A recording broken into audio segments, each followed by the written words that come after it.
વડોદરાના કોટંબી ક્રિકેટ સ્ટેડિયમનો નવો જ નજારો જોવા મળ્યો હતો। સ્ટેડિયમ ખાતે ફ્લડ લાઇટ્સનું ટેસ્ટિંગ કરવામાં આવ્યું, ત્યારે 22, 24 અને 27 ડિસેમ્બરે વુમન્સ ડે નાઇટ મેચનું આયોજન કરવામાં આવ્યું છે। તો કોટંબી ક્રિકેટ સ્ટેડિયમ ખાતે વુમન ડે નાઇટ મેચનું આયોજન છે। પ્રથમ match India versus West Indies વચ્ચે રમાશે।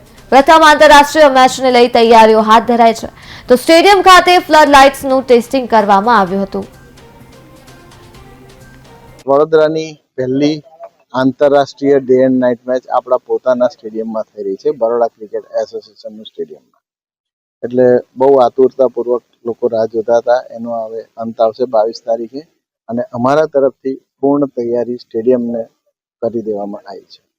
ખાસ કરીને ડે નાઇટ મેચ છે, પ્રથમવાર થઈ રહી છે, કેવી તૈયારીઓને આજે ડે એન્ડ નાઇટ મેચ માટે આપણે જે આ લાઇટો લગાડી છે તે LED લાઇટ છે અને ફિલિપ્સની, એટલે અત્યારે એનું નામ સિગ્નિફાય છે, ફિલિપ્સની લાઇટો લગાડેલી છે અને ઘણી સારી રીતે આપણે એવો પ્રયત્ન કર્યો છે।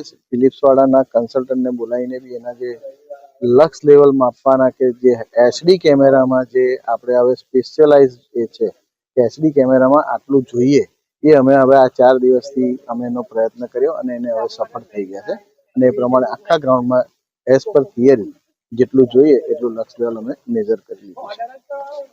હવે આટલા દિવસ કેટલા વર્ષોની આપણી મહેનત હતી ને હવે રંગ લાવી રહી શું માનો છો? લગભગ 4 વર્ષની અમારી મહેનત છે। આ શરૂઆતથી જ હું અહીંયા આ પ્રોજેક્ટમાં જોડાયેલો છું અને હવે આનો મેચ રમાય એની રાહ જોઈએ છે અમે। આપનો પરિચય?